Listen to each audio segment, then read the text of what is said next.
നമസ്കാരം. പ്രധാന വാർത്തകളിലേക്ക് സ്വാഗതം. ഡോക്ടർ സിസ തോമസ് വീണ്ടും VC. സിസ തോമസിന് ഡിജിറ്റൽ സർവകലാശാല വൈസ് ചാൻസലർ ചുമതല നൽകി ഗവർണർ.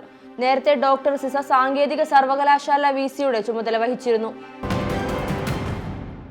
ക്ഷേമ പെൻഷൻ തട്ടിയെടുത്ത് സർക്കാർ ജീവനക്കാർ. 1458 സർക്കാർ ജീവനക്കാർ ക്ഷേമ പെൻഷൻ കൈപ്പറ്റുന്നതായി കണ്ടെത്തൽ. തട്ടിപ്പ് നടത്തിയത് നിലവിൽ സർക്കാർ സർവീസിലുള്ളവർ. ഇൻഫർമേഷൻ കേരള മിഷൻ പരിശോധനയിലാണ് തട്ടിപ്പ് കണ്ടെത്തിയത്.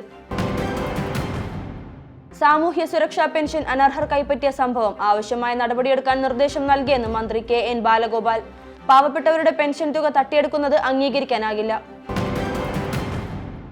ADM നവീൻ ബാബുവിന്റെ മരണത്തിൽ CBI അന്വേഷണം വേണ്ടെന്ന് CPM സംസ്ഥാന സെക്രട്ടറി MV ഗോവിന്ദൻ. CBI അന്വേഷണം ആവശ്യപ്പെട്ടുള്ള നവീൻ ബാബുവിന്റെ കുടുംബത്തിന്റെ പരാതി തള്ളി.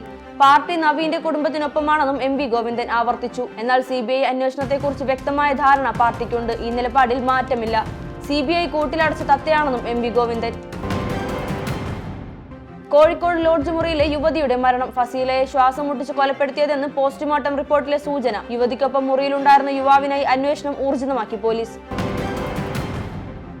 നാട്ടിക അപകടത്തിൽ കേസെടുത്ത് മനുഷ്യാവകാശ കമ്മീഷൻ. 15 ദിവസത്തിനകം റിപ്പോർട്ട് സമർപ്പിക്കാൻ പോലീസിന് നിർദ്ദേശം. മദ്യലഹരിയിൽ ക്ലീനർ ഓടിച്ച് ലോറി പാഞ്ഞുകയറി 5 പേരാണ് സംഭവത്തിൽ മരിച്ചത്. മഹാരാഷ്ട്രയിലെ മുഖ്യമന്ത്രി സ്ഥാനം തീരുമാനം BJPക്ക് വിട്ടെന്ന് ഏക്നാഥ് ഷിൻഡെ. BJP ആരെ മുഖ്യമന്ത്രിയാക്കിയാലും അംഗീകരിക്കും. അതിൽ അതൃപ്തിയില്ലെന്നും ഷിൻഡെ പറഞ്ഞു. കാര്യം പ്രധാനമന്ത്രി അറിയിച്ചുവെന്നും ഷിൻഡെ വ്യക്തമാക്കി. വിഴിഞ്ഞം പദ്ധതിയിൽ സപ്ലിമെന്ററി കരാർ നാളെ ഒപ്പിടും. സർക്കാരും അദാനി പോർട്സും തമ്മിലാണ് കരാർ. തുറമുഖം കമ്മീഷൻ ചെയ്യുന്നത് നിയമപരമാക്കുന്നതാണ് കരാർ. ഓസ്ട്രേലിയക്കെതിരായ പെർത്ത് ടെസ്റ്റിലെ മിന്നുന്ന പ്രകടനത്തോടെ ICC ടെസ്റ്റ് ബൌളിംഗ് റാങ്കിങ്ങിൽ 1ാം സ്ഥാനം തിരിച്ചുപിടിച്ച് ഇന്ത്യൻ പേസർ ജസ്പ്രീത് ബുംറ.